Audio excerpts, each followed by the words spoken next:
தின உறுதிமொழி. நான் எப்போதும் ஒரு சீரான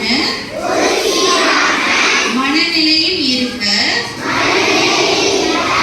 உறுதி பூணுகிறேன். இந்த நிலையில்தான் எனது சுய வளர்ச்சி அதன் மிகப்பெரிய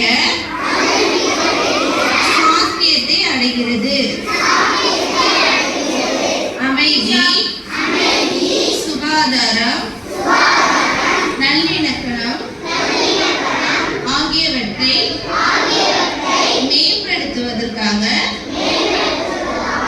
எனக்கும் என் குடும்பத்திற்கும் என் பணிக்கும் சமூகத்திற்கும் உலகிற்கும் என் கடமையை செய்ய நான் உறுதி கூறுகின்றேன்.